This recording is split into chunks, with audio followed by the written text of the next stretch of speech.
coalition presentations. The first one, which is, I see the blinker now, is in the chat box on YouTube. Please take a look at it. It covered decarceration on our campuses. It was fabulous. Learned a lot of information, and so the link will be there, and we'll remind you at the end as well as to what will happen with this. I'll go ahead and get started. It's 12:04, 12:05 now. We've got a great group of people who have logged in. Welcome to, so this is our Anti-Racist Coalition teach-in on decolonizing the curriculum. My name is Jess Bonin-White. I'm an associate professor of criminal justice at Stockton University. For those of you who are not familiar with where Stockton University is, we're in southern New Jersey. We are in Galloway, as well as in Atlantic City and some other satellite centers. So if you are not in the area, hello and welcome to our teach-in. I will be facilitating today's discussion on anti-racism through decolonizing a curriculum.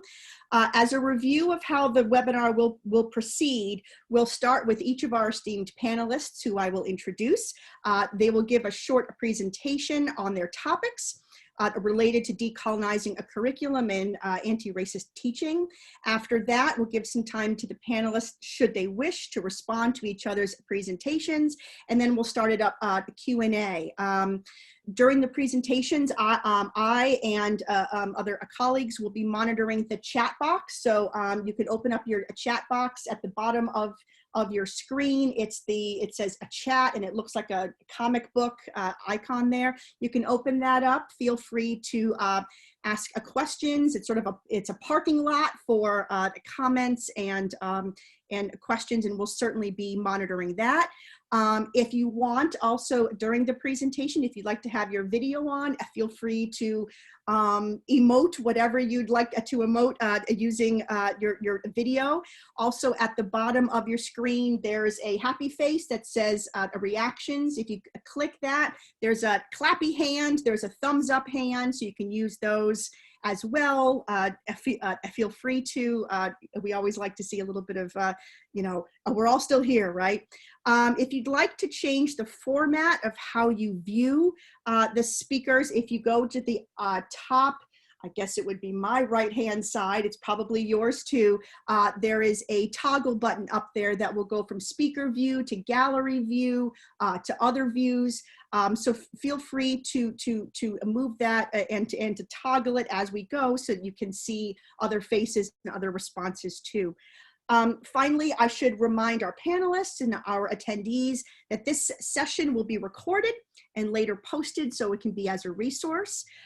For those of you who were not able to catch our first Anti-Racist Coalition presentation on decarcerating campuses, the link for it actually is now in the chat box. I encourage you to watch it. We had fabulous panelists and outside guests.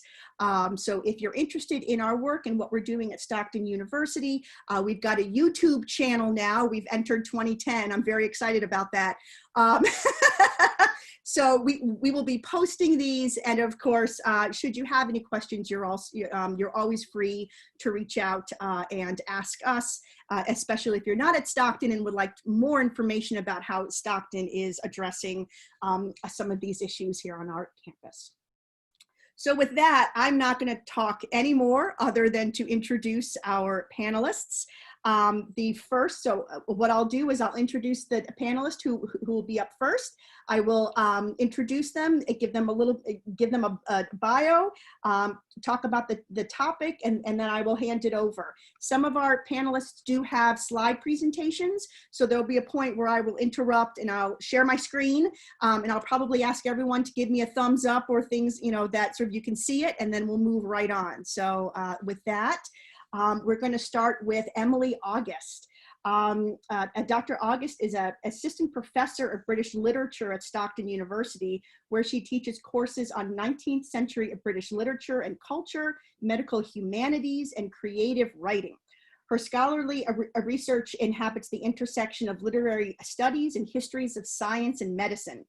In particular, she writes about medicinal and medicalized representations of the body across the 19th century, asking how cultural ideologies inform medical knowledge production and analyzing how the bodies of marginalized populations are pathologized and rendered disposable, reinforcing existing cultural biases. Her poetry addresses domestic violence, intergenerational trauma, and the correlation between violence and healing. Dr. August today will be discussing strategies for curricular decolonization from the perspective of literary studies, particularly when one teaches in a historically white canon and/or field. Dr. August will also offer some remarks on incorporating interdisciplinarity as a pedagogical tool in service of disrupting and decentering power. So please, Dr. August. Hi, thank you. Thank you so much, Jess, for that introduction. Thank you to all of the organizers and panelists here with us today. It's a great honor and a treat to be on this panel with you. So as Jess mentioned, my scholarly work sits at the intersection of literary studies and histories of medicine, and I investigate medicalized representations of the body in clinical, literary, and visual texts. And so I'm really interested in the moment when medicine sort of took over the body and took over the authority of the body, and how medicine became invested with objectivity and what the consequences of that are, especially for marginalized people and marginalized bodies. And so I studied the rhetoric and the discourse of medicine to reveal how those European ideologies get inscribed onto the body through medicine.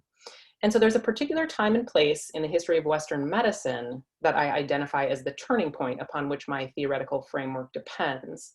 And that particular time and place is 19th century Britain. So specializing in that literature and culture meant that I could pursue my research questions, but it also meant that as a teacher, I inherited a canon that even to this day is overwhelmingly white and male.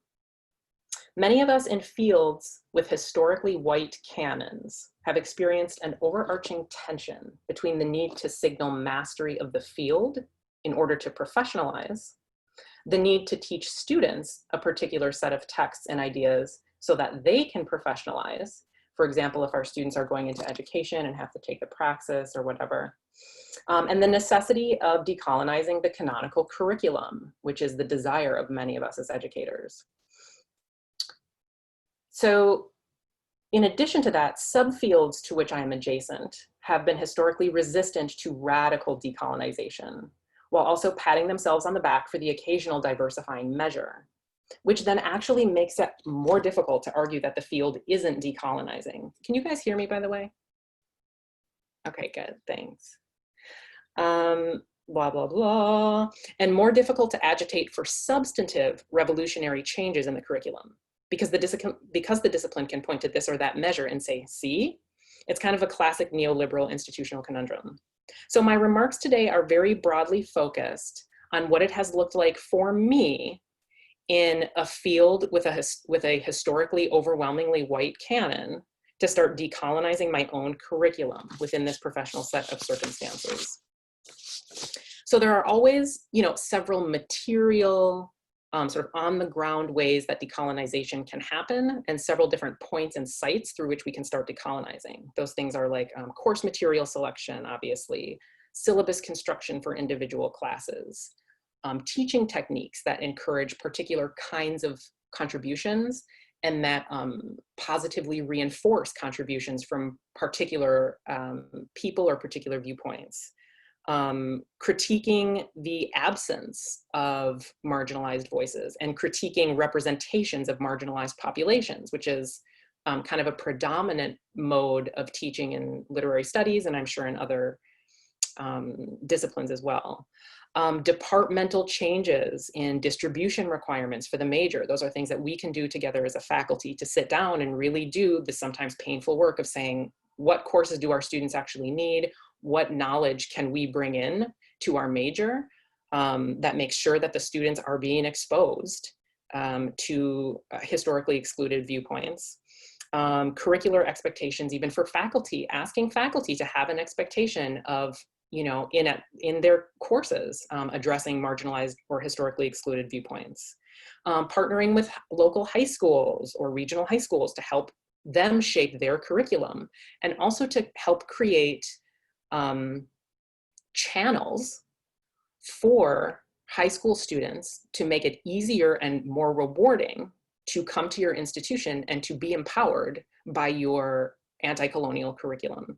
So all those kind of like sort of specific, literal, on the ground material actions that we can take as faculty. And I'm sure other panelists will talk about those things, and we can talk about those things in the Q&A.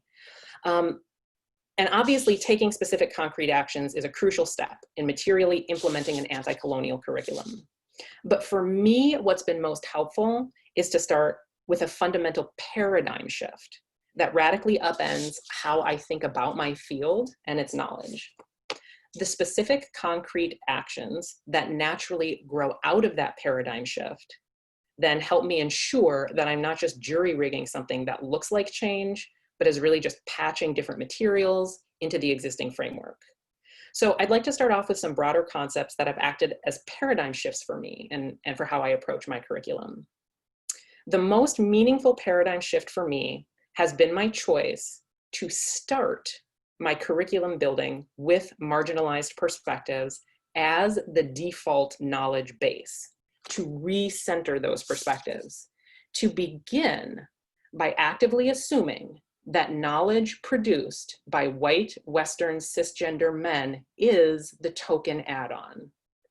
Now, you might not be able to build an entire curriculum from this approach, but starting here allows you to escape the widespread liberal mentality that diversity means tacking historically excluded perspectives onto the back end of the white Western knowledge base. This approach can help reveal holes in your thinking and strategies for reorganizing what's possible to teach. This is how I started rebuilding, for example, my British Romanticism course. I'd always resented and challenged the predominant narrative of white boy genius romanticism, that the movement was crystallized by this cadre of blustering, emotionally tortured white boys, and thus that Wordsworth, Coleridge, Keats, and Shelley, and Byron were its most significant and canonical exports. So I started out this work, and again, many of us, and maybe even most of us, aren't already perfectly enlightened. This is all work that we're always engaged in doing, and it has to start somewhere, and we're always becoming better and better. So I started this work by incorporating, increasing the diversity of representation on my syllabus. That's kind of one way that we're always taught that like this is the necessary first step. Adding in more authors of color and more women authors, for example. But I wasn't able to start decolonizing the curriculum until I forced myself into a different paradigm.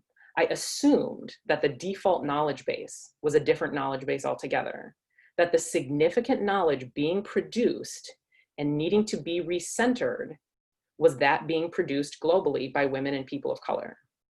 This allowed me to transform the way I teach the period as one of resistance, revolution, and rebellion, as central to all the thinking that was happening. So that Black knowledge production, Black diasporic knowledge production, and revolutionary diasporic knowledge production was actually the central core feature of Romanticism that everything else sprung out of. Not Wordsworth going into the woods and picking acorns for his lunch, right? Like the sort of dominant narrative that we're used to hearing about. So that all the tortured white boys were just panic reacting to the knowledge that people of color and women's rights activists were generating already around civil rights and liberties. I still actually teach many of the same texts, but I'm teaching a different canon. I'm teaching a different paradigm, and it becomes the lens through which all resulting knowledge is reorganized.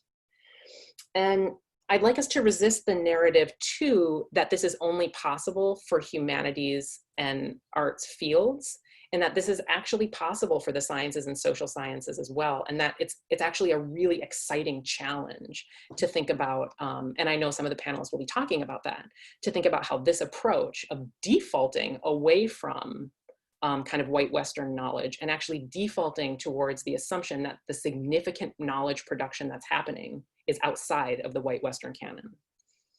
I'd also like us to consider interdisciplinarity as another kind of paradigm shift, as a way of interrupting how we organize knowledge. Adopting true interdisciplinarity can be an incredibly effective tool in helping to decolonize a curriculum. Interdisciplinarity has the capacity to directly model the decentering of prioritized knowledges and perspectives. The act of bringing in knowledge from another discipline and using that knowledge as a lens through which to reconsider existing materials demonstrates to students that there are multiple ways of doing a thing and makes visible the knowledge and perspectives that our home disciplines are always inherently prioritizing. Interdisciplinarity has been a buzzword for a long time in academia. And of course, the practice of it predates the ascension of the term. But I contend that the problem is that academe has not yet fulfilled the promise or even the precepts of interdisciplinarity. To practice true interdisciplinarity, to genuinely break down disciplinary silos and bring knowledge together into conversation and mutual growth, we have to be willing to decenter our home fields with their trusted canons. Not only that, we have to be willing to decenter our familiar methodologies, and we have to be willing to adopt the methodologies of other disciplines, not just the ideas and artifacts that those methodologies produce.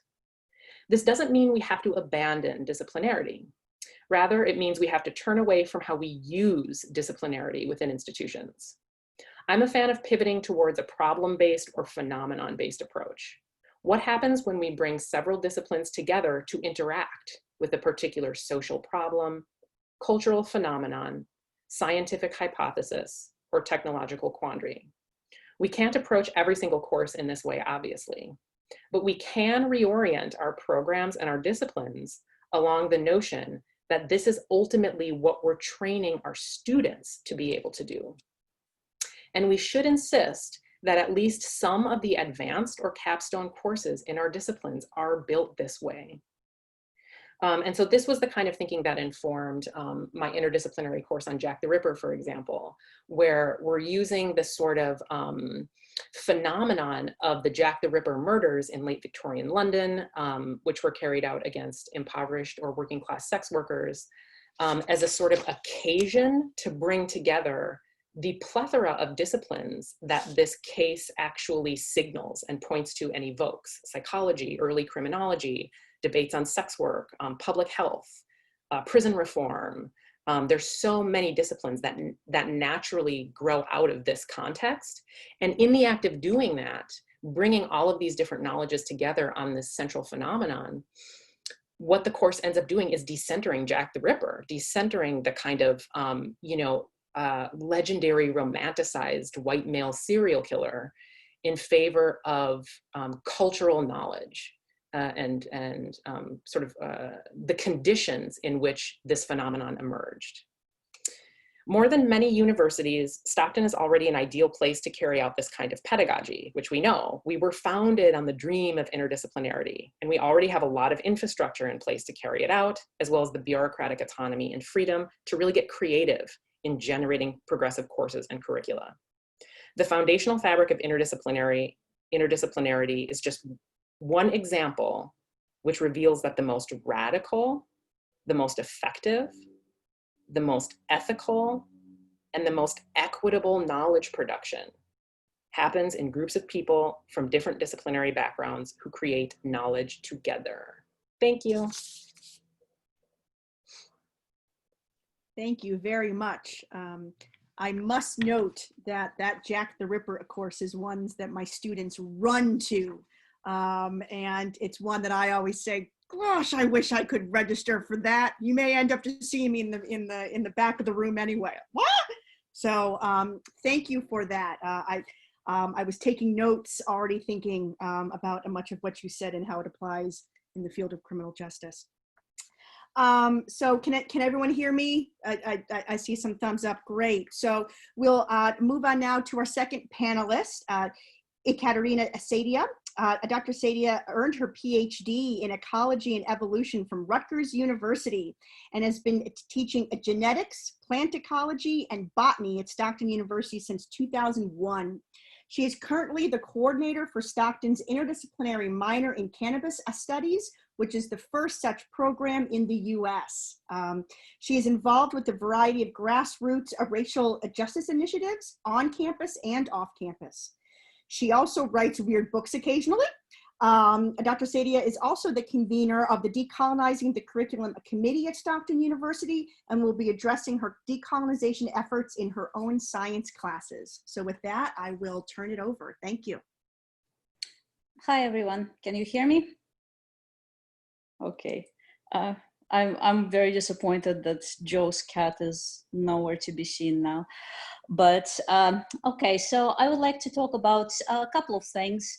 First of all, the institutional issues that we kind of deal with when we talk about decolonizing the curriculum.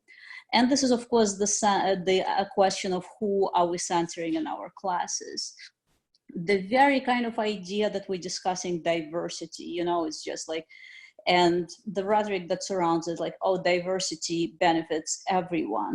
And it's like, well, who is this everyone? Because we know that racial, ethnic, gender, sexual orientation minorities, they're familiar with the dominant paradigm. They constantly subjected to the dominant perspective.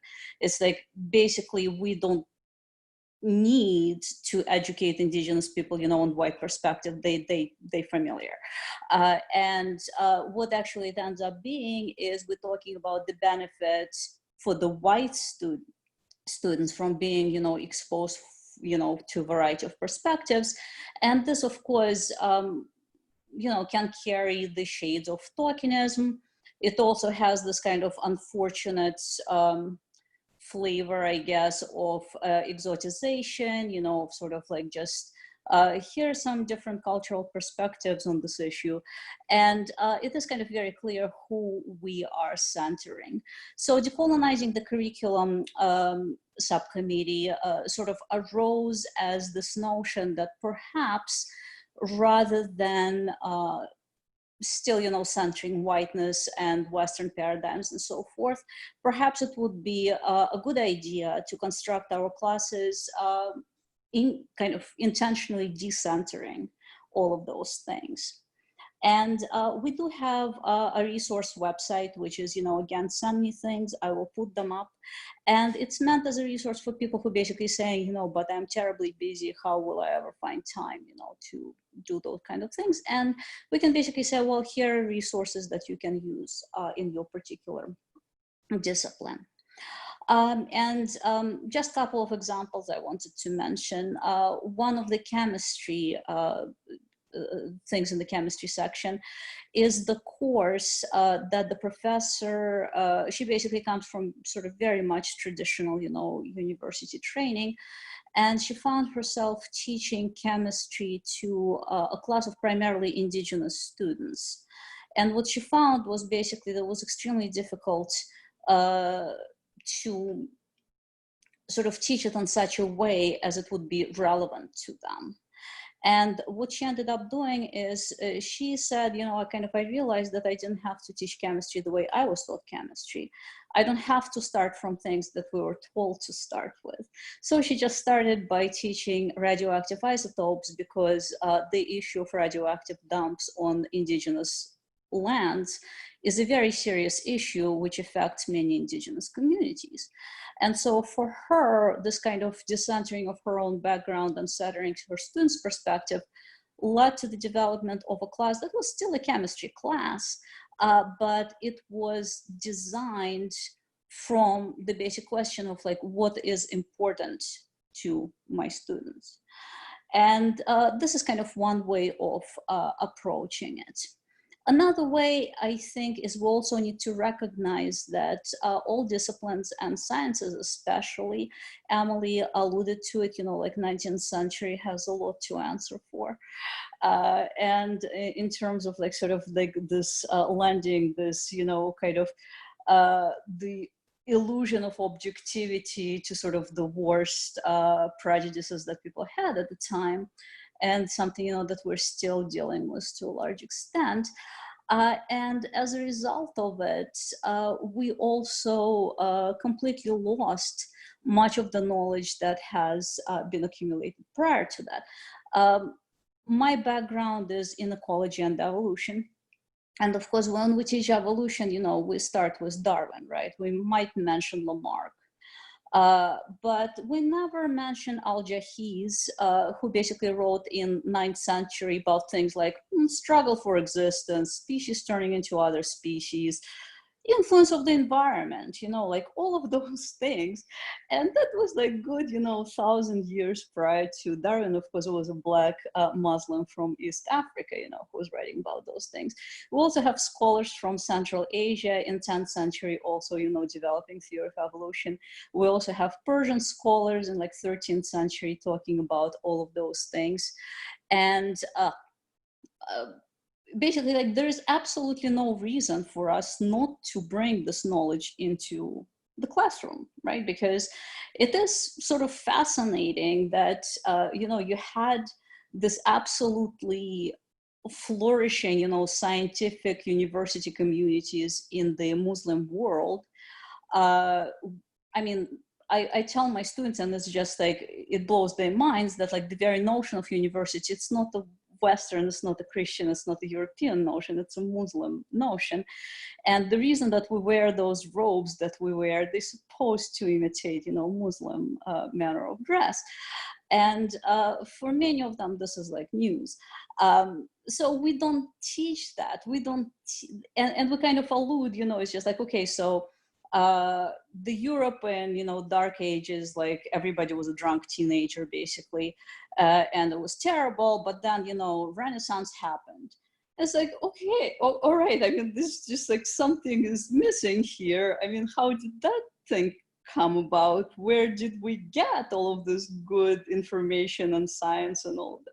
So this is something that we rarely, if ever, talk about. And, again, there is absolutely no reason not to recognize that much of the ideas that we kind of credit to 19th century scientists were developed much earlier by Black and or Muslim scholars. And much of it, can be very easily tracked down.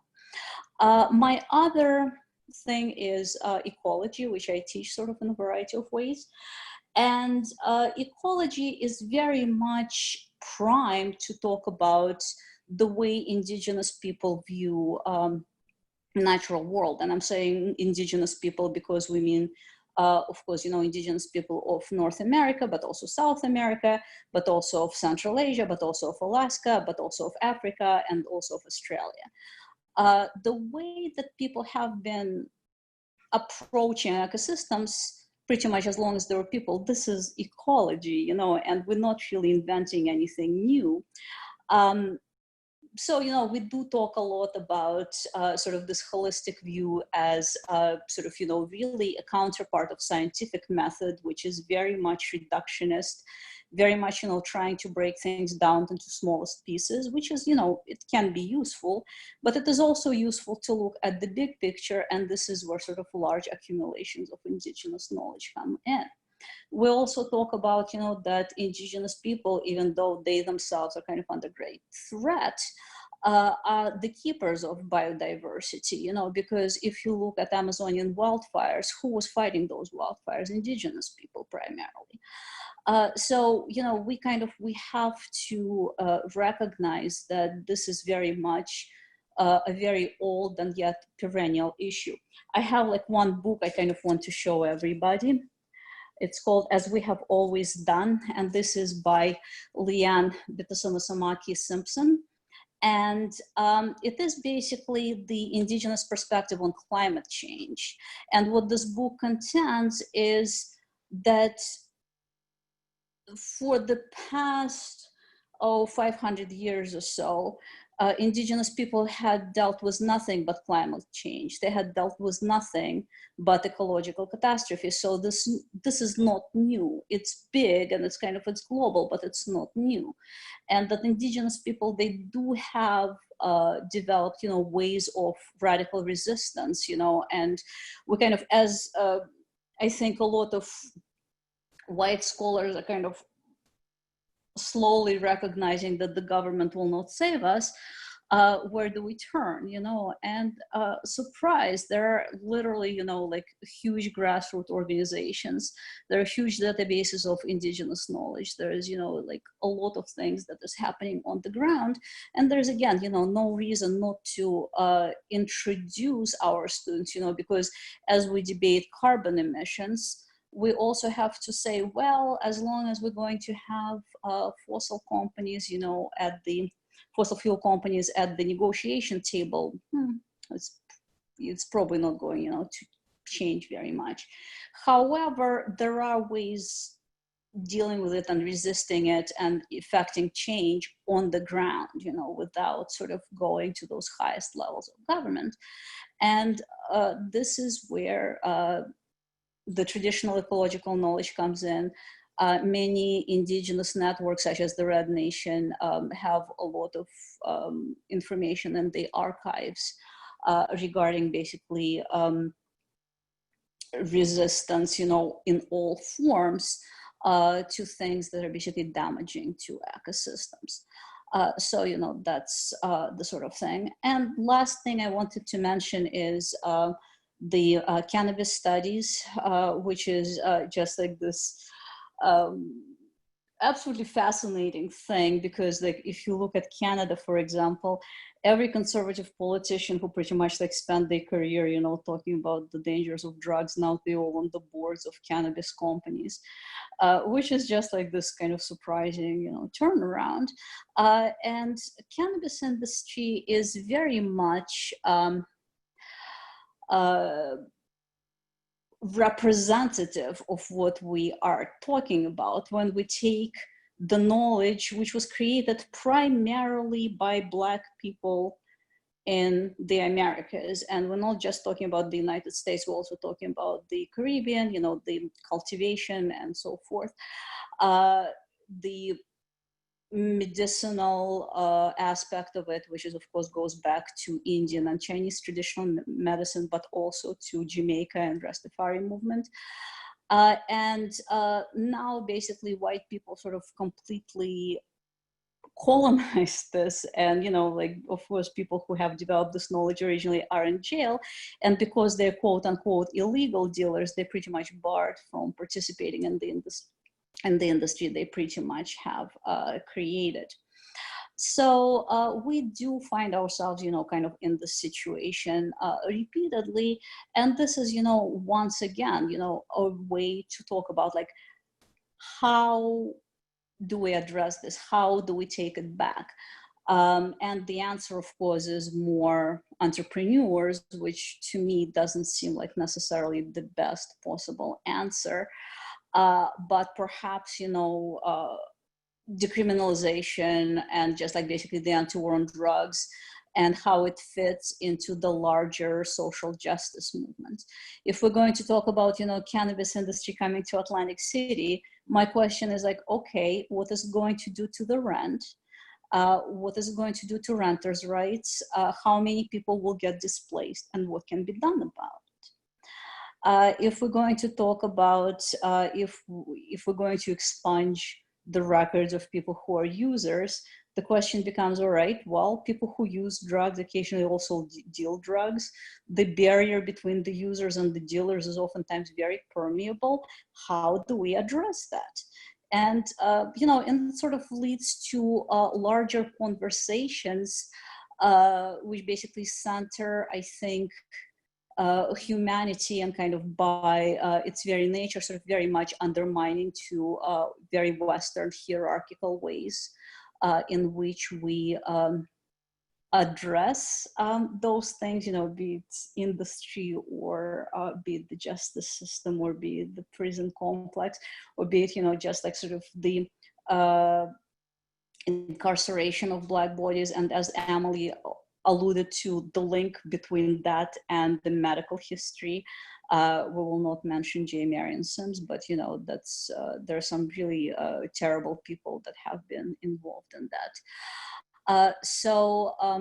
Oh yes, I'm seeing a comment about Braiding Sweetgrass. That is also an excellent book regarding the indigenous knowledge and ecology. And yeah, we'll definitely put all of the resources into, I'm guessing, like the accompanying document with the YouTube. And I think at this point, I'm out of time. So thank you all. Thank you very much.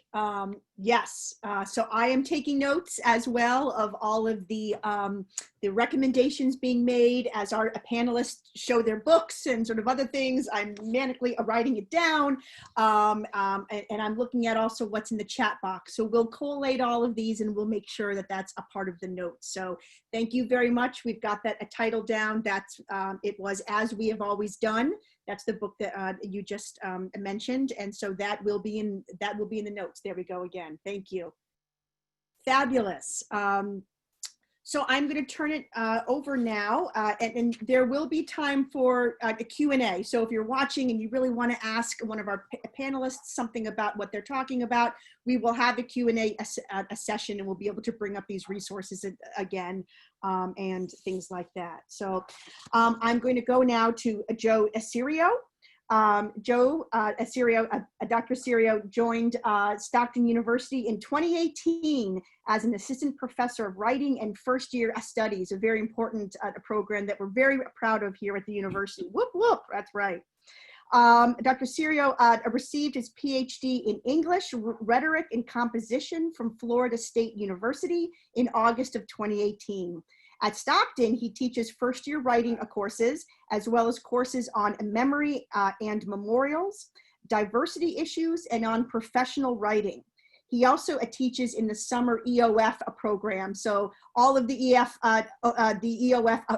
faculty have been working very, very hard this summer, and all of us owe a great debt of gratitude to them and all the work that they do. Dr. Cirio has published research on shared evaluation methods in the writing classroom, including student negotiated rubrics, and has researched the writing assessment practices of local activist community centers in Tallahassee, Florida.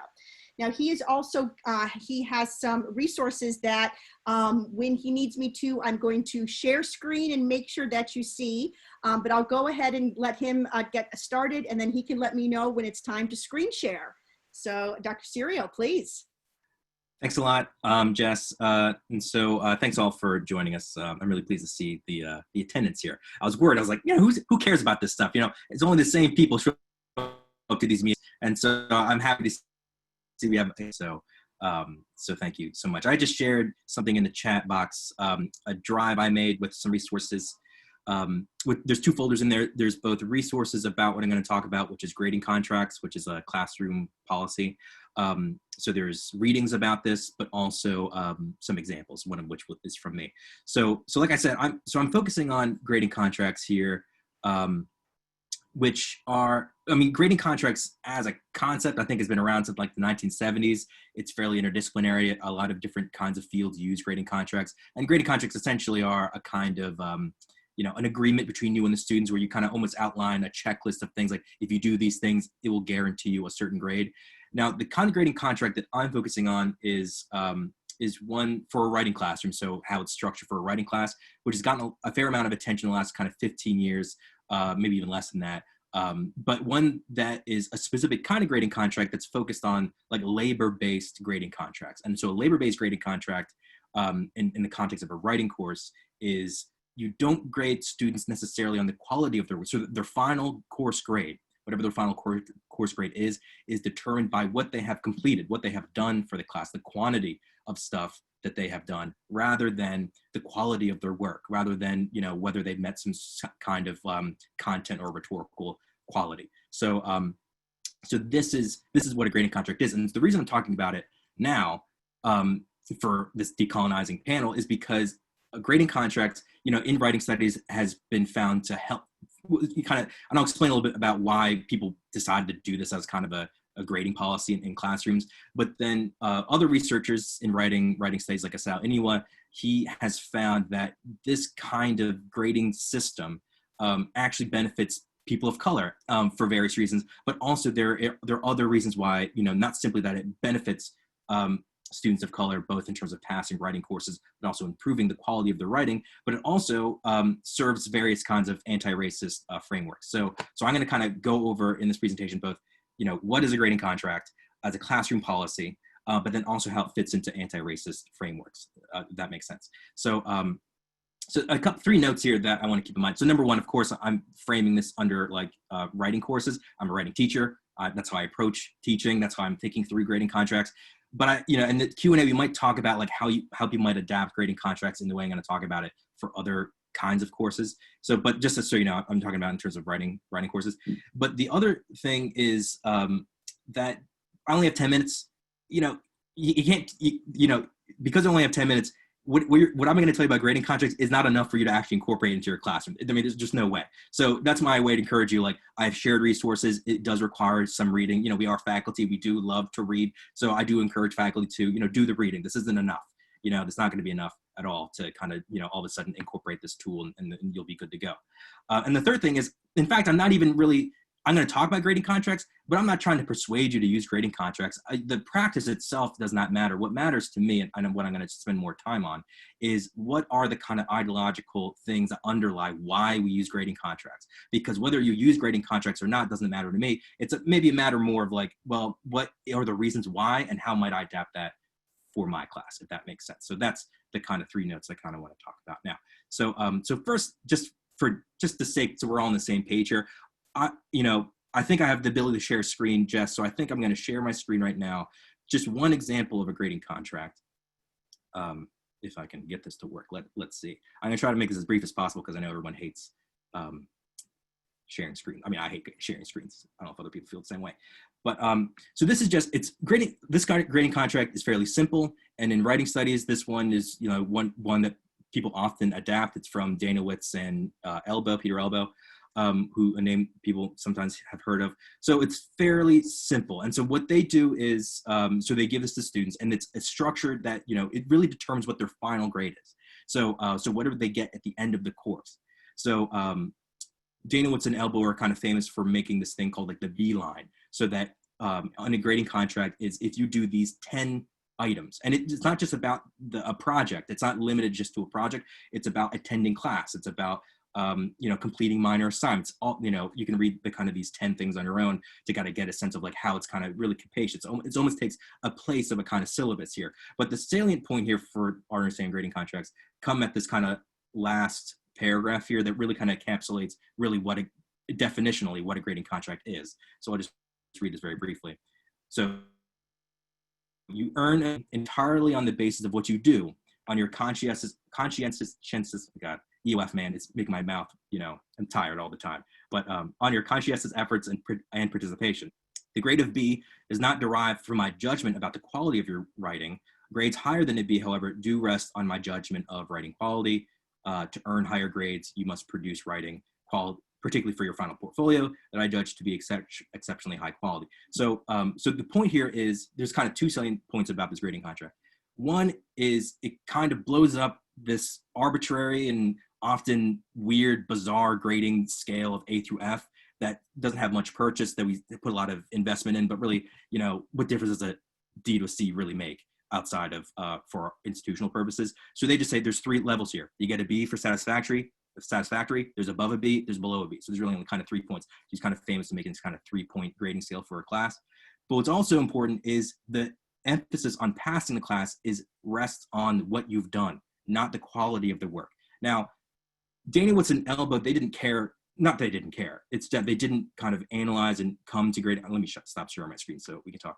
But they didn't particularly frame grading contracts as something that is as an anti-racist project, where other researchers, like I mentioned, like Asao Iniwa, has said this does contribute to kinds of anti-racist projects, mainly because, and he was a professor at Fresno State. He did a study in 2012 with his students at Fresno State in his writing program of students who did classes with a grading contract in this way, where it's focused more on labor, less so on quality. And, this is a quote from him. He mentions that, in fact, this particular kind of grading process helped students of color, particularly Asian Pacific Islander students, Black students and multilingual students. And so, and these types of students of color in this way, often share certain values. And so this is what he says and how it's kind of been kind of immediately helpful. He says that, where's the quote that I have here? Students, so he found that these are the students who kind of benefited here. There's a quote from him in his 2012 study. Students for whom grading contracts were most effective were those who either see grades as a punishment, as limiting their choices and decisions in writing, as producing pressure to get things right, as reducing freedom to write, or as demotivating in some way, or those who see themselves as not being good writers already. So there's already something here about, Danielewicz and Elbow had already kind of thought about, well, we want to do grading contracts because we just don't see the grade as that helpful as a motivator to get students to write. But as it incidentally found out that value seemed to help students of color the most, at least at Fresno State. So, but that doesn't necessarily make it an anti-racist course policy.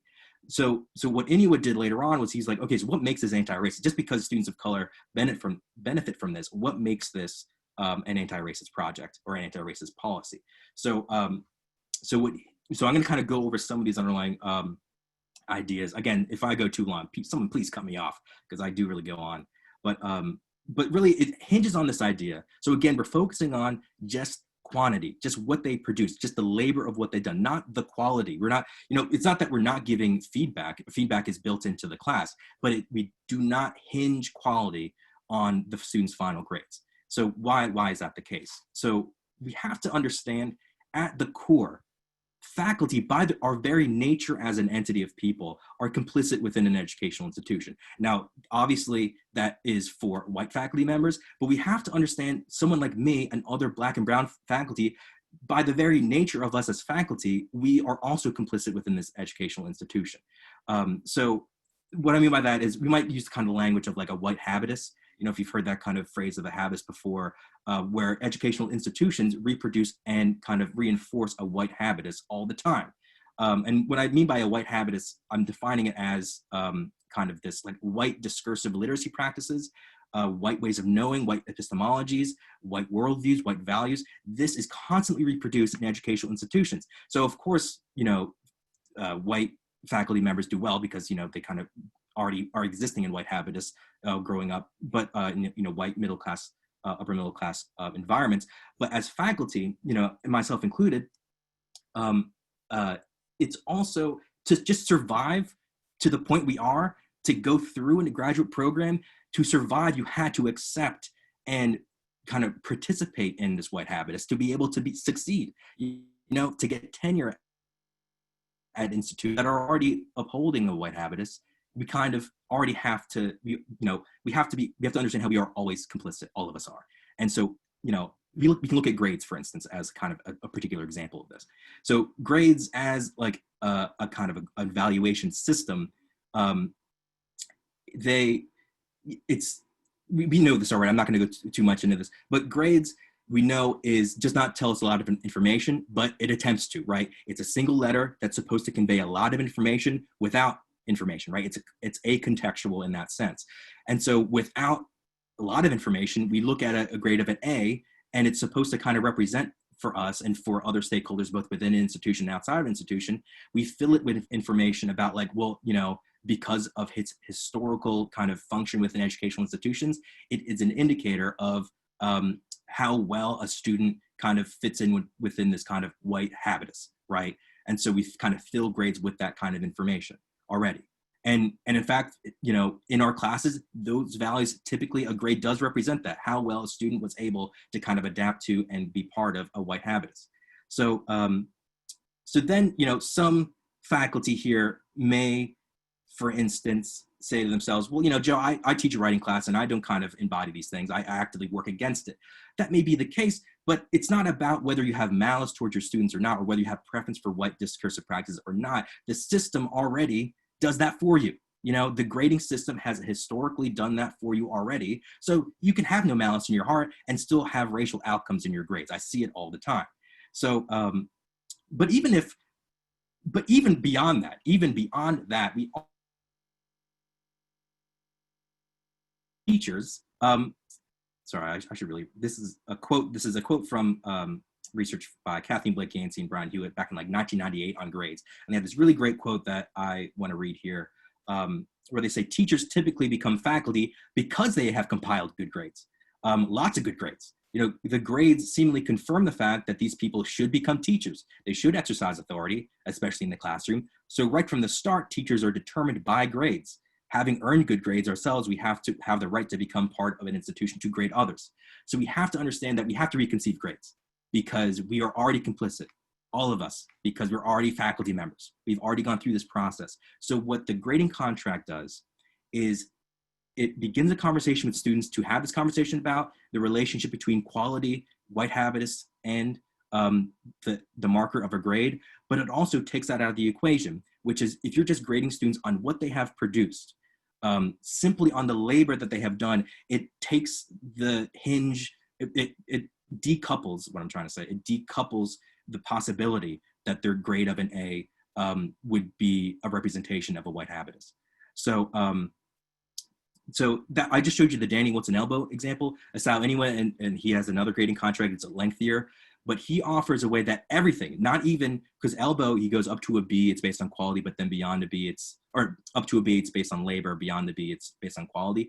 Well, Asao anyway says, well, no, it should be no quality whatsoever. So to even get beyond a B, it's still, there's still, you know, based on labor, it's just a little bit more labor than other students. Now, this isn't a perfect policy, you know, no classroom assessment policy is going to be our savior here. There's always going to be issues, but it solves some problems, and I see the value of that. So I'd recommend taking a look at some of these resources.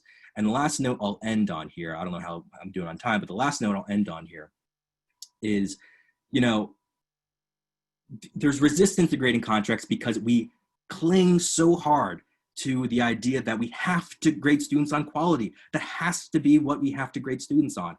And I think that's just a byproduct of the white habitus. You know, it's just, we think that because that's always been the case. And so I think we need to start to decouple our assessments of student quality from the grades that they receive. Now, and the kind of last thing I have here is students are also not safeguarded by the white habitus as well. You know, there's a lot of discussion, for instance, on having students like, let's negotiate with our students and have them have a stake in our assessment. Now, I that as a concept is interesting, but at the same time, we have to understand that students will also reproduce the stuff that we're trying to deconstruct. So that's my way of saying, a lot of us have been teaching for decades, you know, years, and we have probably found a lot of success. Students want grades, they crave grades. Right? They have bought into the system already. That's K-12 has already got them to buy into the system already. So for us, you know, if you're going through your classes like, Joe, I don't have a problem with my grading policies. You know, you might think of it like this. I was once told by my graduate advisor, practice does not make perfect, practice makes permanent.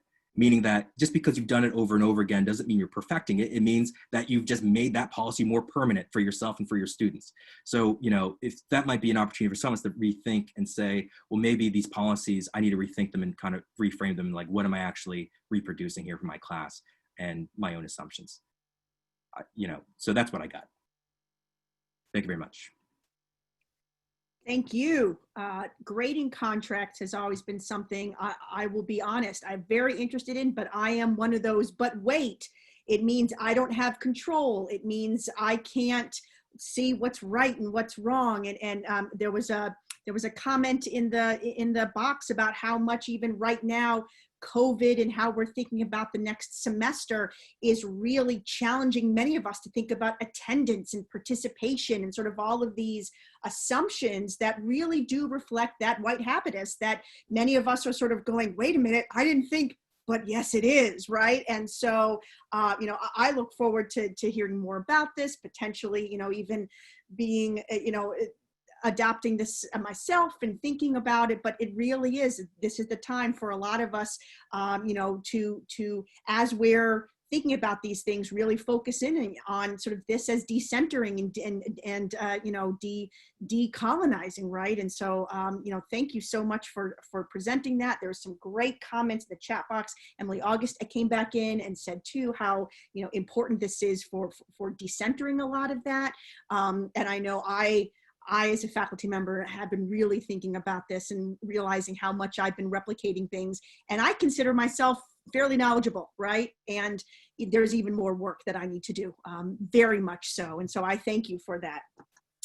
All right, so we're going to move on to Thierry Santine. And I am going to actually share a screen at the moment as I present his bio.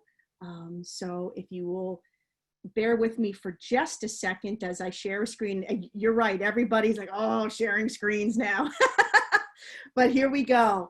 All right, so Dr. Santine is an assistant professor of mathematics in first year studies at Stockton University. Again, thank you, thank you, thank you from all of us. I cannot tell you how much of a foundation that program is for the success of our students, and cannot say how much we are indebted to our first year faculty. He is an ethnographer who studies academic identity and whose recent work has focused on math education.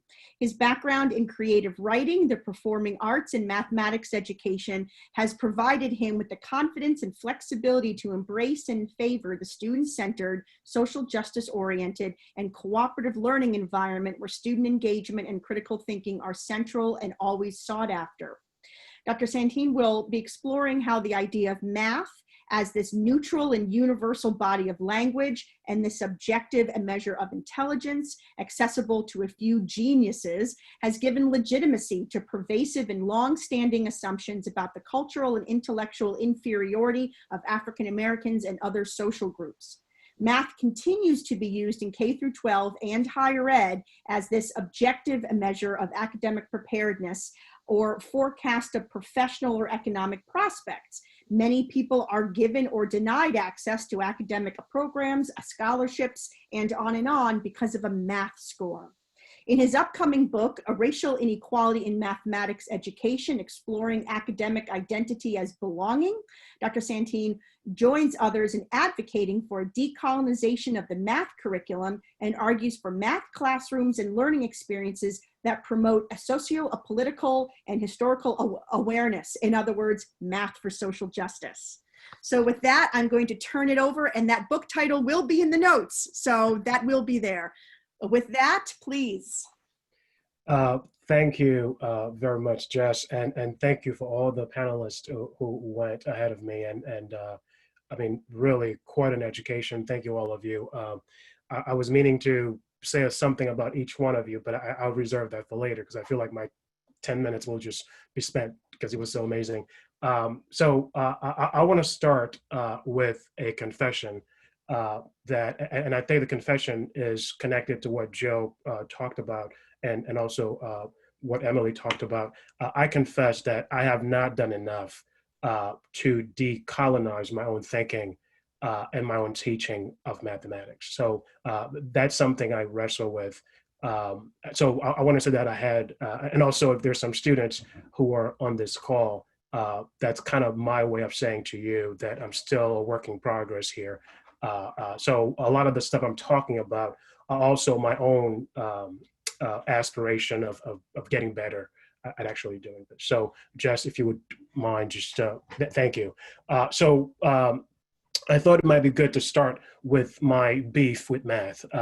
So I'll start there first. So some of those two things that I think a lot of folks who either teach math or do research in math, and I'm talking about both math as a discipline and math ed as a field of study, that they kind of rely on these two assumptions without even much thought. The idea that math is universal or neutral, and the other idea that it's kind of exclusive and it's okay for it to be exclusive, right? And as Jess read in the intro there, that only a few geniuses, and typically that means male and white, and more recently also Asian students usually are supposed to do well in math. Everyone else, you just need to accept that as a fact, and that's just what it is. So I want to start there. That's my beef with math. And so Jess, please go on. Sorry, I'm gonna keep saying that. A couple of quotes that I thought might help in explaining why I have an issue with this. One is from a really, I think, amazing article from Esposito and Murphy, who essentially, they took the whole idea of liberalism to task.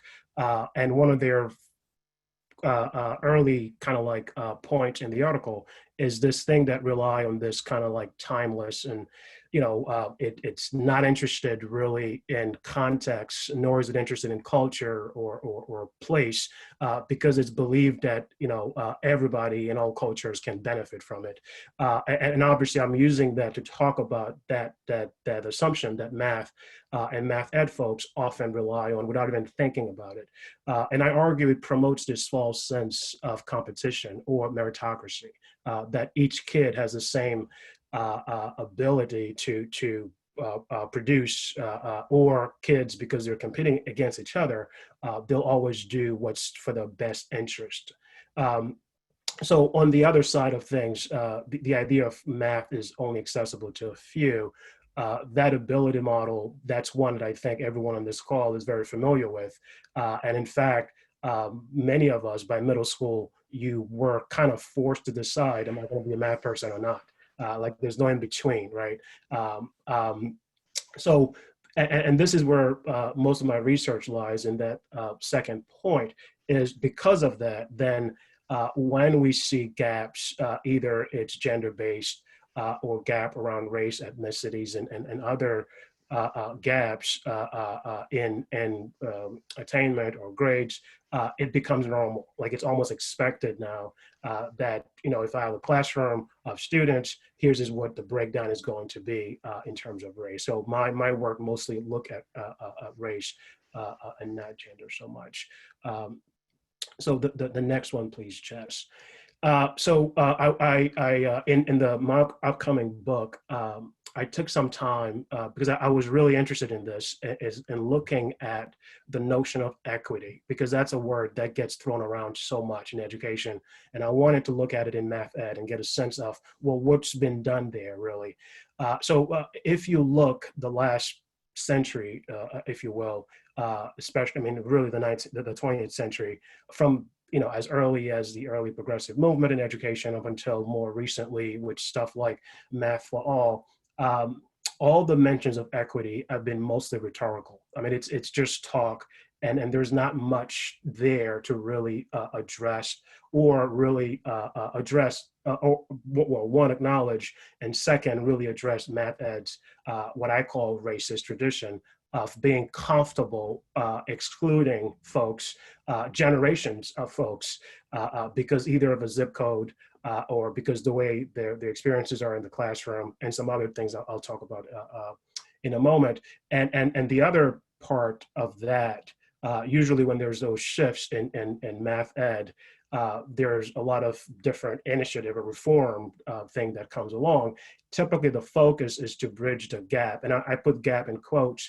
Latson Billings, some of you will be familiar with her, she argues that the idea of the achievement gap is inherently racist. We should not talk about an achievement gap. It's really an opportunity gap, if you want to talk about it really. So that's why I put gap in quotes here. So when we talk about gap, because most of those studies tend to compare Black students or students of color to their white and Asian counterparts. So it's always this idea that there's a gap and we need to figure out a way to make Black students more like the others. So that kind of a way of thinking, again, it's inherently racist and problematic in terms of when we look at equity in math ed. So I wanted to highlight that quickly. Thank you, Jess. And the other part of that tradition, you know, if you look at math ed, one thing you'll see that folks in psychology or psych ed, for reasons I'm not totally sure of, are very interested in math. And there's a lot of work that's been done there where folks who are in psych or psych ed study either the kind of STEM fields or math in general. So I wanted to highlight a couple of things. Again, more beef I have with this quickly. One is this idea of looking at motivation, which I find problematic, because oftentimes what it does, it points the finger at the individual or the kid, or blame the kid or blame the kid's community or the kid's background for quote unquote not being motivated enough. More recently, the term grit became popular. Again, I take issue with those terms because I feel like it absolves some of the history and some of the historical problems that should be tackled. And again, it turned the focus on the kid, on the kid's family or the teacher in the classroom as well, which to me all don't really solve the problem. And that approach of comparing students based on race, again, if you review the literature in MathNet especially, a lot of it, it does more of reinforcing existing stereotypes along race than really giving us any meaningful insights in terms of what's going on. And I reference G here. I believe his first name is James, and others may be familiar. He's actually not in math ed. As you would notice, I have some citations here, probably somewhat intentional, of folks who are not in math. G does more stuff around literacy and discourses. And he has a great article which talks about this concept, the opportunity to learn, OTL. Essentially, many of us teaching, we assume that if we have 25 kids in front of us, all 25 have had the same opportunity to learn because they're all presented with the same lecture. So he went on explaining why that is not the case for many, many reasons. Some has to do with the more emotional aspect of learning, that kids would resist what they're being taught because they see it as an affront, an assault on their personhood. Others have to do with how people were introduced to information. If it wasn't introduced properly, which some of us talk about prior knowledge, then you cannot talk about every kid in front of you as have the same opportunity to learn. So all those things, oftentimes they kind of get overlooked or not looked carefully enough when people are looking at math from kind of like this psych ed or this motivation, self-efficacy kind of paradigm or framework, which again, I take issue with. Okay, so the next one, please, Jess. Thank you. So, sorry if it seems like I'm shamelessly plugging my upcoming book. I didn't mean to do that. I just wanted to highlight a couple of things quickly. Because of that, what I hope to achieve with my book coming up, one, quickly, I did a study in Northeast Philly for a whole year in a classroom with a group of students, and I purposely chose an honors class of mostly Black students. I think all but one or two identify as Black students, and there are students who've had mostly success all across the board, but especially in math. So I wanted to look at kids who've had success in math. I'm tired of hearing of all their stuff. So what I was hoping for is a complete rejection of this race comparison approach that has been used over and over and over, especially in math ed. Also wanted to really address directly this kind of like master narrative around Black students as failures in math. And Martin, who does a lot of work, really, I mean, I must say, his work has really helped a lot of my thinking on this. He coined the phrase about a decade ago, this idea of a racial hierarchy of math ability. That's a perception that a lot of us have, and we don't even question it because that's just what we expect to see when we look at math ed. The next one, please, Jess. Wanted to also talk about some of the ways I thought about both data and the way I approach this study and that I use for the upcoming book. One is Joe Buller, who's a kind of big name in math ed, if you are familiar with her work. She also talks about the idea of learning, which again isn't specific to math. A lot of folks are talking about this. That learning is a social practice. And really, if you think about it, how much of the person you are today was cultivated through classrooms, right? And I think, Joe, you talked about this a little bit, that, you know, if you spend all your K-12 and post-secondary years getting good grades, you're normalized, you're trained to then feel like I have some authority to give out grades now. So it's a similar way we build a lot of ourselves through classrooms as we go through K-12. So the way I thought of math identity, which is a little different than how many people talk and think about it, I thought of it as a sense of belonging to that community that's a very exclusive community. So I wanted to know, how do kids who've had mostly success in math, who are in this school, who's considered an undesirable school, and who's in a section of a city that most folks would not want to live in, how do those kids reconcile the success that they've had with those master narratives that exist around them? I wanted to get a sense of that, how that works.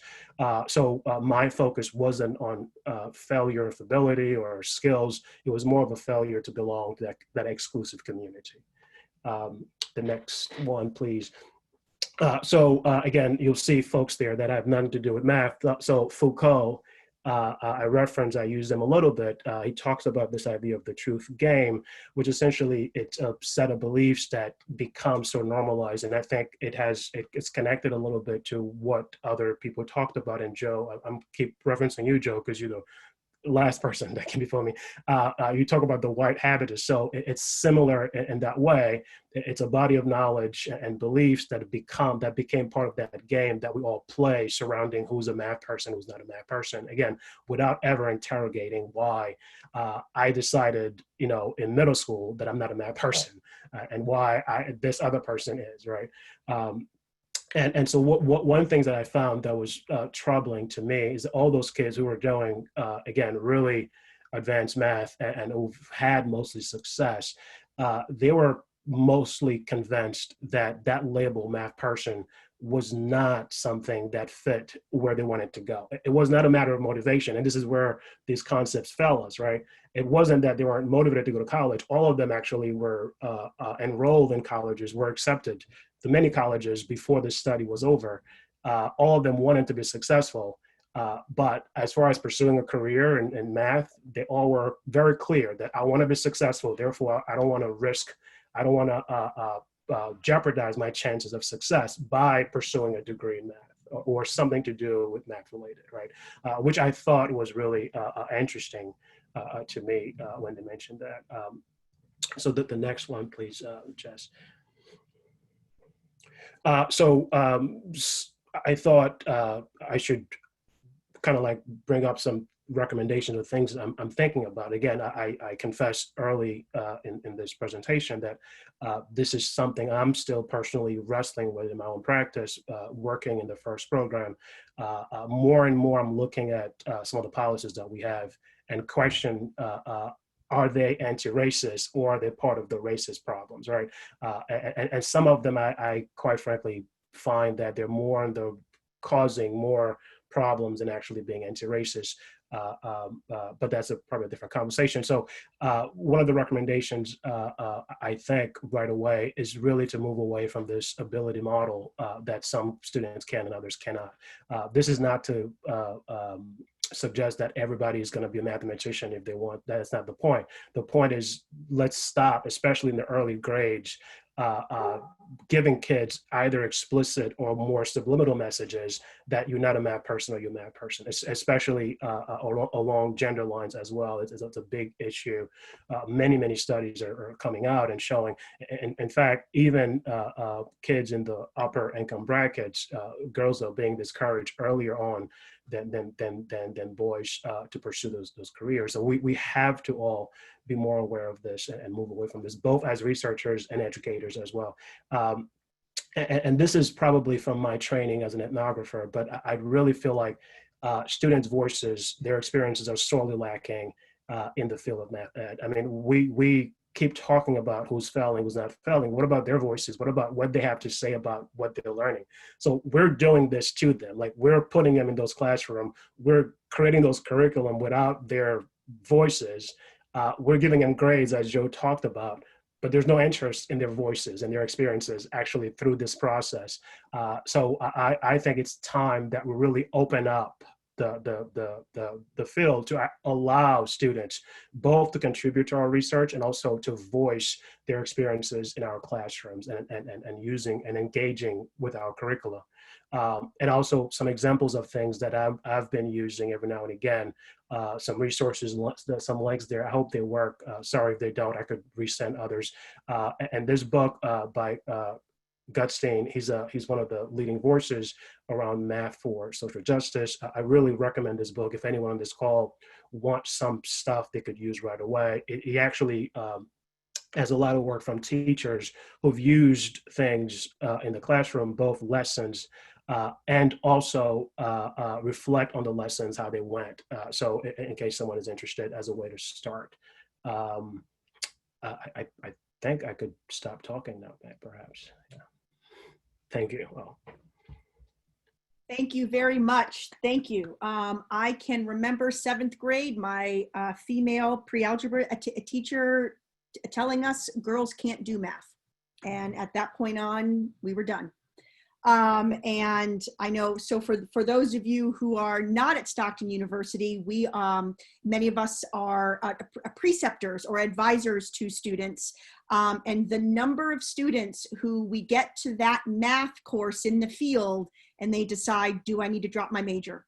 They come to the point where they've been successful up to that point and realize that they can't get out of the math. And so do they need to pick something else? And the number of discussions I've had to have with our students, just thinking that they aren't going to be successful in their passion area because math stands in the way. And so that's so important. And that sort of that we are thinking about this.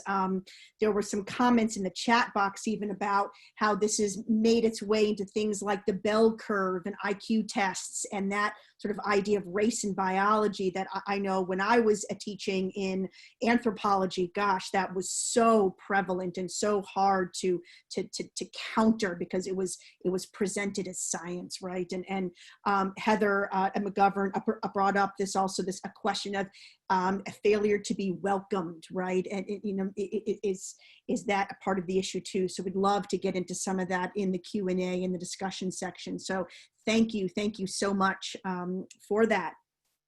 So our last presentation is going to be a tag team event. Very happy to have both of our colleagues here, Dr. Azori Kalibatseva and Kate Yang are both going to introduce us to our last presentation. So I will read the biography of both. Azori, Dr. Kalibatseva, is an assistant professor of psychology at Stockton University. She earned her PhD in clinical psychology with a focus on multicultural psychology from Michigan State University in 2015. Dr. Kalibatseva's teaching and research interests focus on understanding the influence of culture on psychological distress and treatment amongst culturally diverse individuals. She teaches cross-cultural psychology, abnormal psychology, a personality, and a culture and mental health at Stockton. Her research examines cultural variations in depression amongst underrepresented groups in psychology and aims to disentangle mental health disparities. Very important on college campuses for sure. In her teaching and research, Dr. Kalibatseva strives to deconstruct and challenge the predominantly a Western and white perspective in psychology. Dr. Kate Yang is an assistant professor of psychology and is the coordinator of the childhood studies minor at Stockton University. She has presented on project-based learning, global learning, COIL, and service learning in psychology courses at the NAFSA, the Association of International Educators meetings, the ADPA/NASPA civic learning and democratic engagement meetings. the AAC&U, a Global Engagement and Social Responsibility Conference, and Cultures and Language Across the Curriculum Consortium. So very much out there representing Stockton University. Thank you.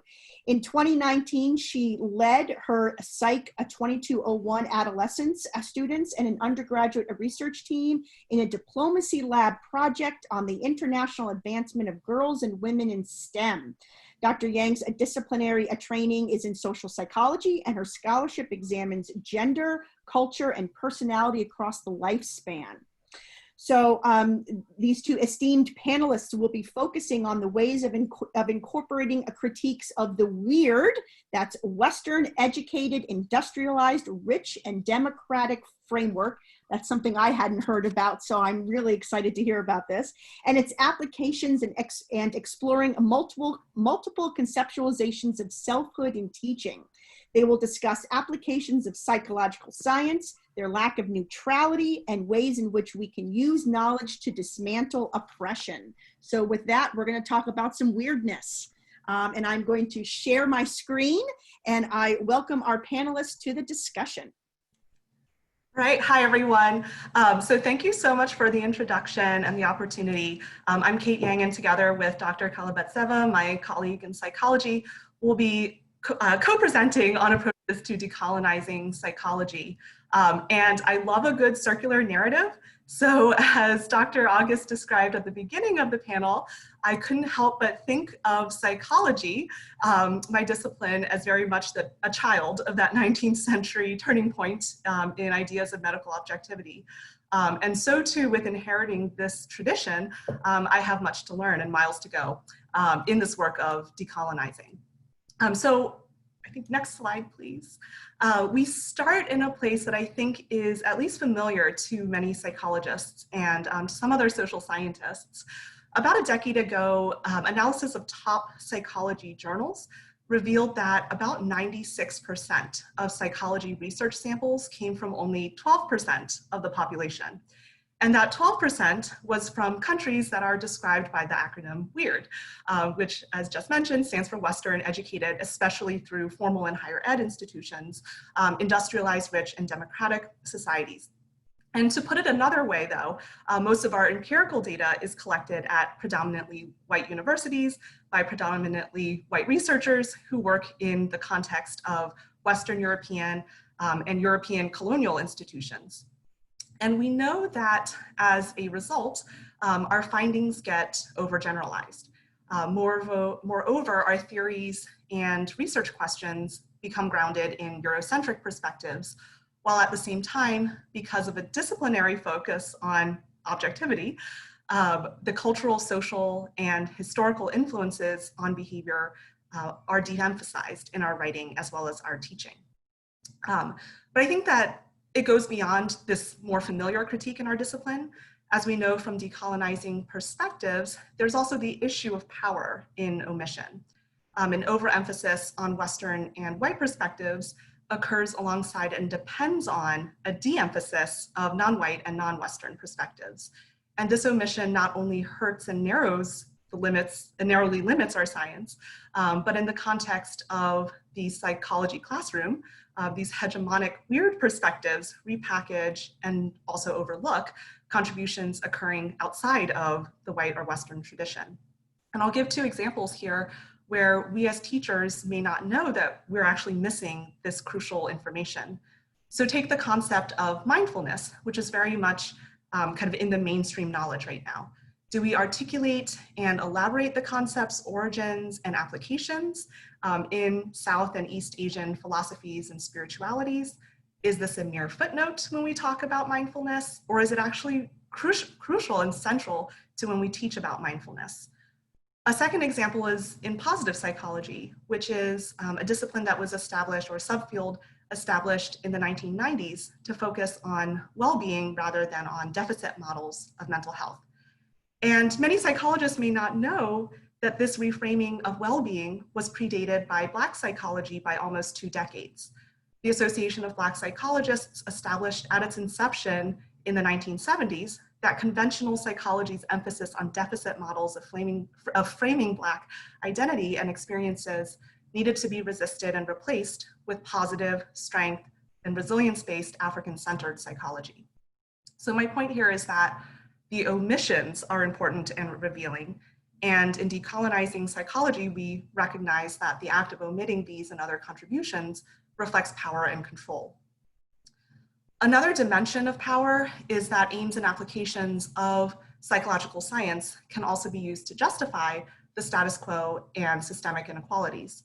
An important aspect of decolonizing practice then is to bring to light and confront the ways in which research findings have been used to perpetuate oppression. And this is especially salient, right, following Dr. Santine's presentation on this. So one well-known example is the history of using intelligence testing and mathematics assessment to justify biological race theories and screen people out from employment and education. And I would say that the specter of this use of psychological instruments still impacts research in industrial and organizational, as well as educational psychology fields, where grappling with and discontinuing this legacy is an enduring issue that should be driving, and does in some places drive contemporary research. Another example that is more subtle is the focus on individuals and individualist perspectives in psychology, which aligns with Eurocentric notions of the self. And this focus can be seen in self-esteem research, in theorizing that self-enhancement is a universal drive, with the elevation of personal choice as a universal good, and attention to individual agency and action. So the overemphasis of the individual can also lead to distortions in how we think about things. So for example, psychologists have been studying racism for decades from the position that the primary locus of racism is individual prejudice. But a product of this then is a relative de-emphasis on systemic and institutional factors that influence behavior. So next slide, please. So I'll share one classroom activity that we both use to invite students to consider culture and race and self-concepts in one small way. The I am activity asks students to complete each sentence stem with a word or a phrase that describes who they are.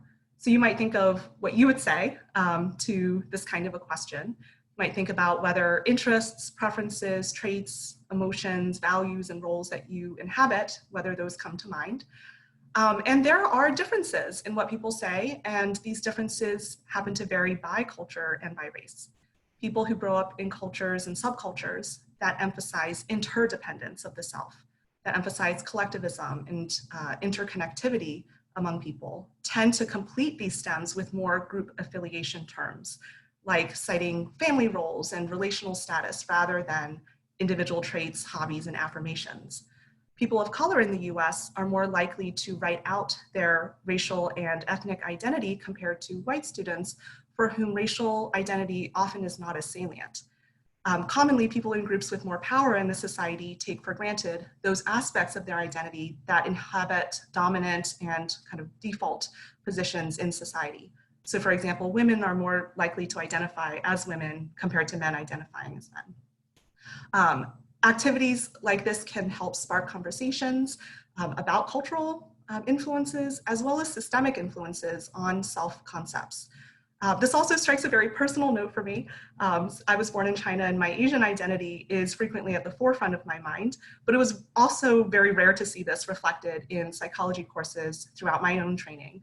And so learning about interdependence and collectivism presented in a very small way, right, one representation of myself that did resonate. Okay, so at this point, I'll hand it over to my colleague, Dr. Kalibatseva, for further discussion of multicultural perspectives. Thank you so much, Kate, and it's an honor and privilege to be here with all of you today. So I'm going to continue and just focus on talking about multiple conceptualizations of selfhood. And in decolonizing the psychology curriculum, one goal will be to then move away from this one way of thinking about selfhood and try to really be thinking about multiple conceptualizations and rely on knowledge that has been generated by fields within psychology that include indigenous psychologies, Black psychology, cultural and multicultural psychology, community psychology, and liberation psychology. These fields have focused on bringing perspectives that have been previously marginalized. And so, for example, indigenous psychology is defined as the scientific study of human behavior or mind that is native, that is not transported from other regions, and that is designed for its people. But if we really take a deep look at the current field of psychology and what we would frame as mainstream psychology, this is a type of indigenous psychology in itself. And so the focuses and the worldviews that will be primarily featured are those of Western and white folks. And recognizing that is really important when we may be teaching various constructs in the classroom, to acknowledge that all of these may be coming from a perspective that is already framed within one context, and we think of it wrongly as universal often. So next slide, please.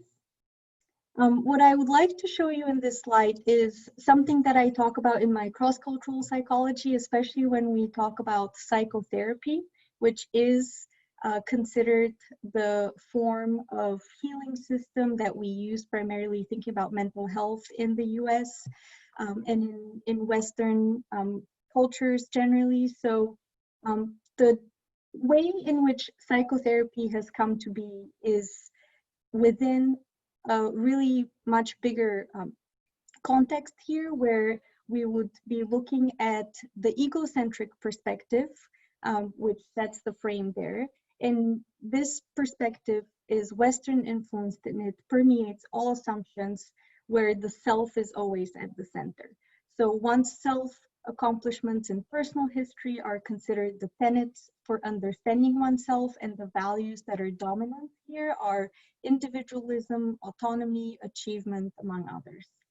Naturally, then, the locus of agency is on the individual, or the belief that one is in charge of the outcome of events, that you can do things and change things, and you're the primary force in what happens to your life. And so psychotherapy often focuses on what is it that you can do.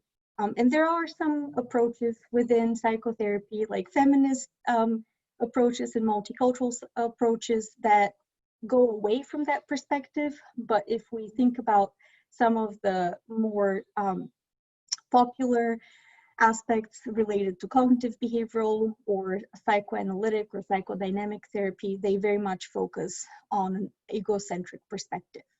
Now, if we compare that to the next approach there, the sociocentric approach, we see that the family or the clan or the community has a central role. People are guided primarily by values such as collectivism, interdependence, cooperation, and honor. And the group is the one that has the power and is the determining factor in the events in one's life. And hence the healing system then also would be different, where there's collective ritual family therapy. So a lot of the healing happens within the group as opposed to just for the individual. The ecocentric perspective has the self defined through the environment and ecology, and life is guided by harmony, balance, and animism. And animals and natural elements have the power over life events. So shamanism is the central healing system here. And finally, the cosmocentric paradigm is one where self is defined by one's ancestors and their influences. So here we're thinking of cosmic order, holism, and polytheism as the primary values, and then possession and divination as the healing systems. So one of the things that often may be discussed there is, especially with the last three perspectives and paradigms, is that they may not be seen as supported by science and evidence, but it's important to acknowledge that psychological science and science in general is not neutral, and does come again from a specific perspective that brings its own values into the picture. So next slide, please. So we hope that by presenting these different paradigms and thinking about how much of the knowledge that we have accrued in psychology is really indigenous and influenced by Western and predominantly white perspectives, we can acknowledge the non-neutrality in the discipline and move to decolonizing it. So the hegemonic perspectives we have briefly discussed today influence each step of the research process: who asks the question, whose theories generate new research, who judges the value of that research, which journals accept the findings. Just thinking back to my experience in graduate school, when I was working with a number of faculty members who at the time were applying for tenure, one of the things that was often discussed was that the research that we were doing in multicultural psychology or cultural psychology may not be valued by mainstream psychology journals. And so that can really affect the tenure process, that can really affect funding opportunities that faculty members would have, and the research then continues to get marginalized and can have, of course, personal influence in terms of who gets tenure and who doesn't, if the journals where they're publishing have lower impact factors because they're not seen as well cited and important within the discipline. Much of the research in these fields is still marginalized in terms of Black psychology, cultural psychology, and community indigenous psychology. And as I mentioned, that can affect ability to receive tenure and support for research. So I'll pass it back on to Kate. I wanted to add that in recognizing non-neutrality, we can also teach a critical history of our discipline. For example, also pointing out these marginalizations of particular subfields of psychology that directly challenge the paradigm, the central paradigm of psychology. We can also teach applications of psychology that have been used to illuminate, challenge, and dismantle unequal systems. My training was very conventional and within the psychological field and very much in the realm of weird hegemonic psychological science.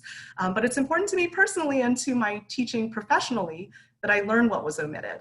So we too as teachers, right, we seek to grow and we model learning to our students. So let's consider teaching, for example, in psychology, some of the following which might have been missing from our own training. For example, we may not have learned through our own more conventional training in psychology that the attendees of the 1967 APA conference would have heard Martin Luther King Jr. urge a radical challenge to, quote, the ideological dependence on the white majority, the revolutionary idea that the philosophy and morals of the dominant white society are not holy or sacred. This radical call predated the critiques of the weird perspectives that we presented at the beginning of the session by decades. We can teach about the research and activism of Dr. Kenneth Clark and Dr. Mamie Phipps Clark, who were trailblazing psychologists whose expert testimony helped contribute to dismantling legal segregation in the US. We can teach the contributions of Ignacio Martín Baró to the fields of liberation psychology and community psychology, adding to our field a consideration of class, oppression, and transnational issues. We can teach racial identity development models constructed by Black psychologists, which also inform how we can approach constructing our own classrooms. I hope that teaching a critical and more expansive history of our field and our methodology, and teaching from the canon of psychologists of color who have led and pressed for social change and change within our field, would give our students a more honest assessment of our discipline, but also of its potential. Thank you. Thank you very much. I'm going to finish up just with a note about some of the resources. Do not panic if you can't click on this. This entire slide, a presentation with permission of our panelists, will be made into a PDF that has a clickable resources and things like that. And once again, distributed in a group share folder that will be available. So do not worry yet. But I've got here many of the resources that were addressed and mentioned earlier, some of the readings, things like that, if you can get them through your library, other ways.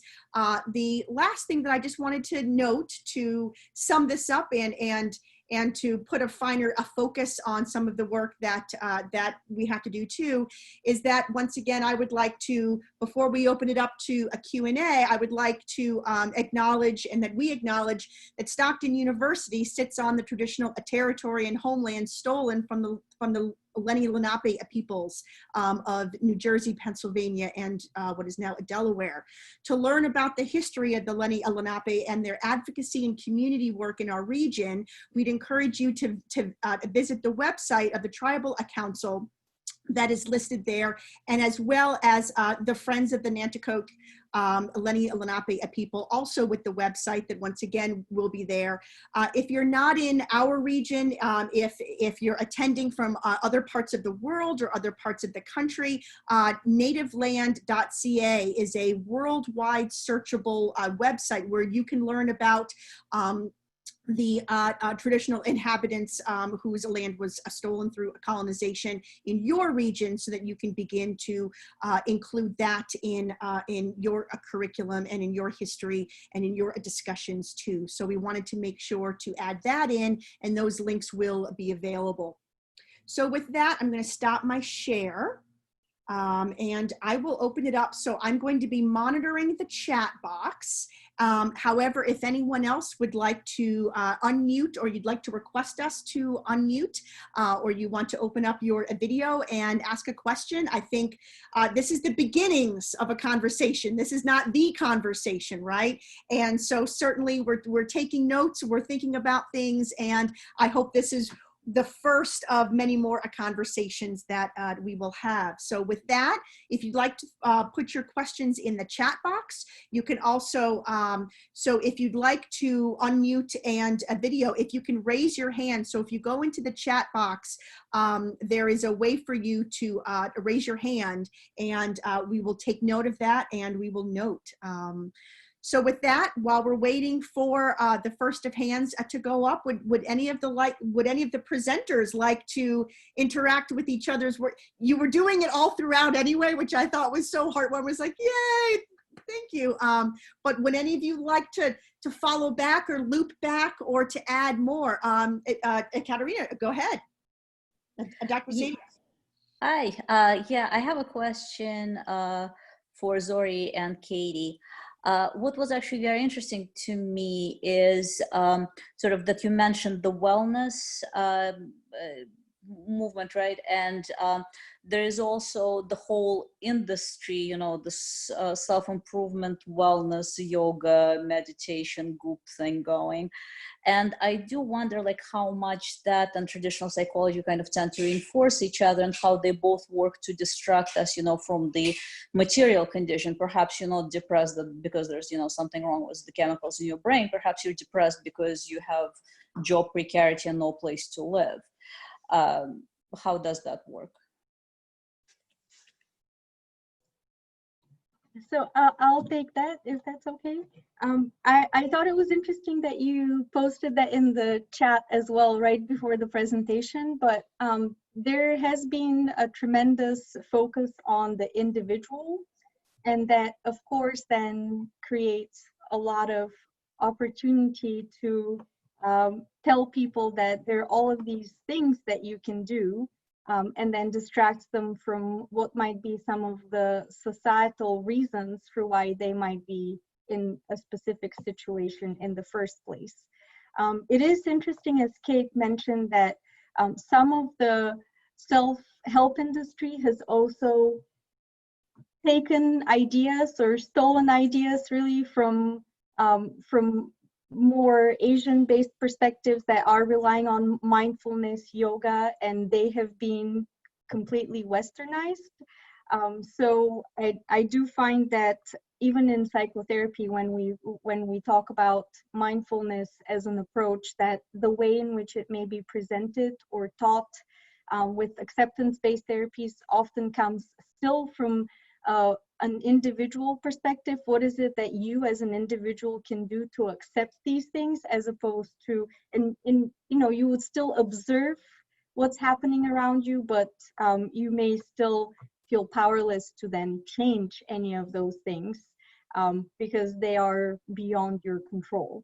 And so it's as if you're weaponizing something that really had a very different intended purpose to begin with, from using an individualist perspective. That's at least my take on it. I'll also add that I think this maybe goes slightly off to the side, but there's also been critiques of thinking about how one approaches coping, especially coping with issues like racial oppression.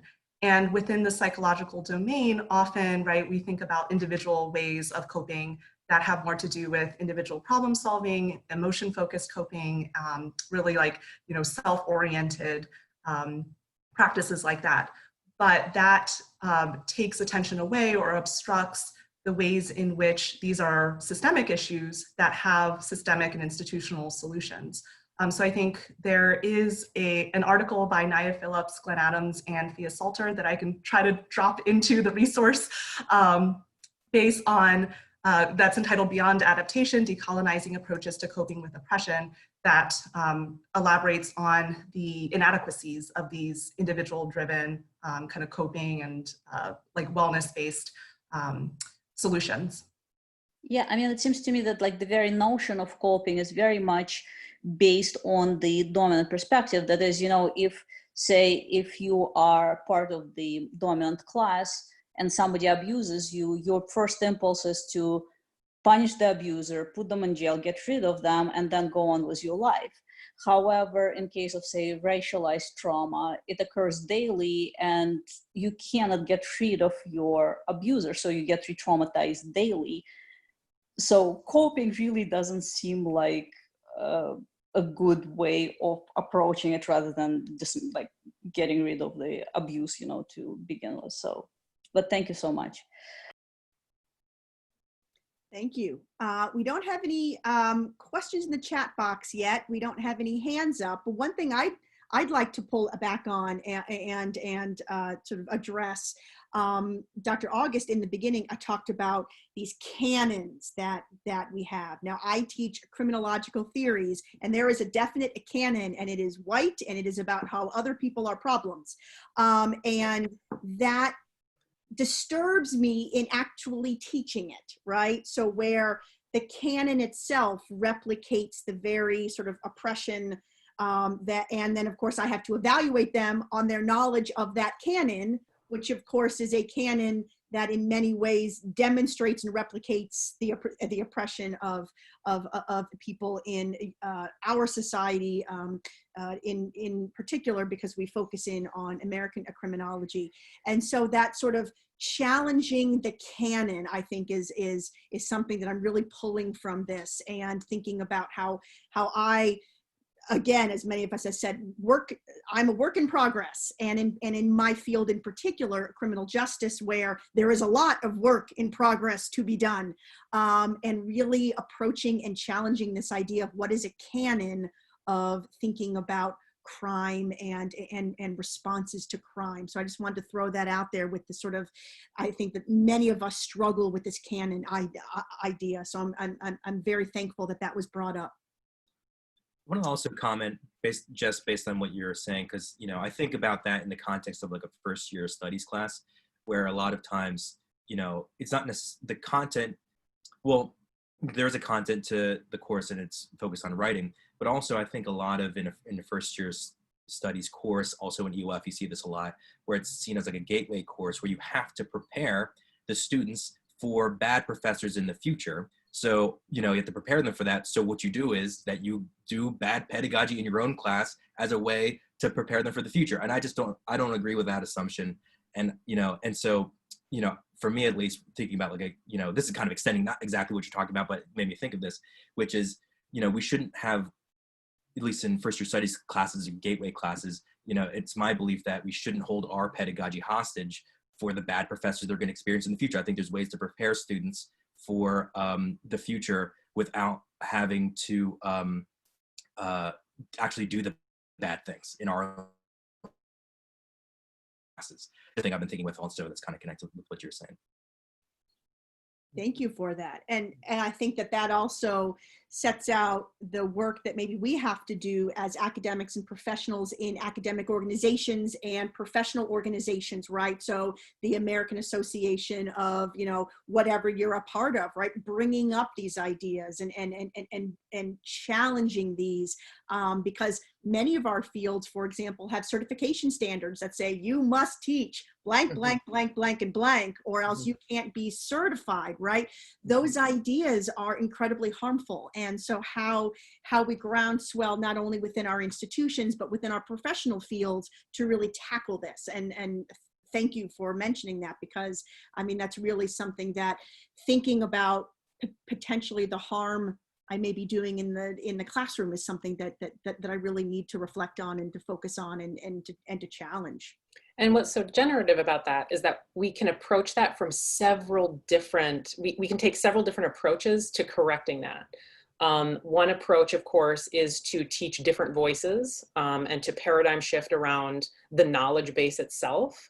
Another approach is to just be extremely explicit about the deeply problematic nature of the information that we are teaching, that we are often required to teach, and really be explicit about that with students. You know, in my British Lit classes and my Jack the Ripper class and all these classes, we spend time deconstructing the canon. And honestly, usually students get to that place themselves, at least in the literature classes. Students are very quickly asking questions about like, why is this kind of knowledge, or why is this kind of book, why is this a classic? You know, that's kind of where we start in literature when we challenge the canon, is asking students to think about why this is a classic. And many of them come up with answers that start to, on their own, they start to be empowered to challenge the canon. And then we talk about canon formation.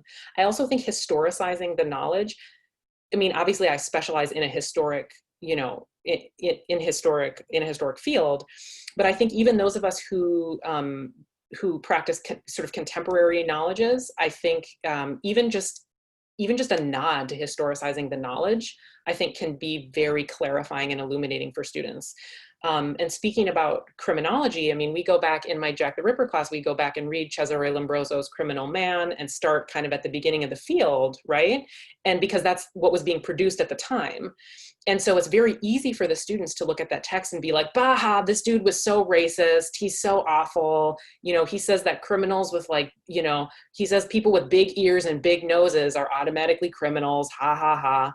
And then what we do very deliberately is then go to the present and say, you know, challenge students to say, how is this not actually any different than how we're approaching criminal profiling culturally, but also institutionally? Like, what does the field ask us to teach as canonical knowledge that is actually just an inheritance of this, that's in a disguised kind of way? Yes. Something else that, and I am watching for hands up, I don't see any, and then I want Dr. Santine to come in and elaborate more on what he says, but something else to add on to thinking about presenting those critical views is that as professionals in departments who are parts of tenure and evaluation committees and things like that, not, you know, I'm sure we've all had the experiences of very negative comments that we're talking about a certain subject too much, or that we're making it sound something like too much, and that there is this practice then that we have, that we must then address those negative comments. So we prioritize that continuing sort of need to center white experiences in our own tenure and promotion files, as to why I'm not focusing on all the other comments that say, you know, how important it is that we do take these critical comments. I've got to focus time and energy on how to explain away negative comments that really do demonstrate the legacies of structural racism, right? And so really thinking too that as we that as we support and encourage our colleagues to create these critical spaces, right, to then not also punish it later when it comes back in student evaluations. I think that that's something that's very important. Dr. Santine, I'd like for you to come in and give your comment that you had in the chat box too. Oh, yeah, sorry, I just wanted to add that as people were commenting and finding connections across our different fields and interest. One thing that I've been learning more and more about is the idea of machine learning, optimization, algorithms, Google and all those things are created. The most recent one was face recognition that many places and the police is using to essentially quote unquote catch criminals. Again, the problem is, which is not very different than math and what others are talking about in literature and psychology, is this assumption that this technology is neutral, and because it's a computer, then it cannot be harmful. When we're forgetting the foundation upon which we're setting this technology is inherently racist. And when we talk about who's a criminal, in most people's minds, they have a face of someone of color. So therefore, when you create a machine that does not take that into account, what ends up happening, that's what we could all here predict, is that more folks of color will be wrongly identified as being criminal with that machine than not. So that's something, as that technology and as more and more students are being trained to do this, that's something also we need to be careful of in terms of when we talk about decolonizing something. That's something I think because of the fast and rapid advancements of technology, we really have to be careful of that and addressing that. Thank you. Yes, that's going to be the challenge of this generation, thinking about that.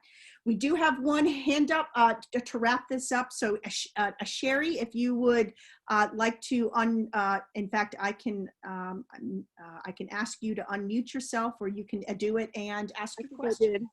Great, thank you. I'm on my phone and it's this little tiny screen, so I'm struggling with everything. I just wanted to make, to respond to all of these things is going to take a book, which I might write. Who knows? I've got nothing else to do. It's a pandemic. But one of the things that came to my mind, I was teaching in Japan in the 80s, and they had a very different perspective on chaperoning trips. They sent me, who did not speak Japanese, with the kids on a trip, and I was the chaperone. And it was fine. Everything worked out fine because the kids did everything. The anecdote that I really wanted to point out, which goes back to this individual thing, we were on a train platform and somehow we missed the train. So immediately I started looking and asking people, and where's the next train? And the kids did something that I will never forget. This was fascinating. Instead of coming to me, teacher, teacher, help, help, or instead of one dominant personality taking charge and saying, look, it's over here, they gathered into a tight little circle and they started conferring with each other. And I thought, oh, Toto, guess where you aren't anymore? This is so interesting. I mean, it was really, really fascinating. And eventually I did take charge and say, it's over here. Here's the right train. And I just said, over here, guys. So I figured at least I did my job as a chaperone. But I just thought when you were talking about the individual as the main locus of everything, and I thought, well, there it was. To them, they have no self unless they're part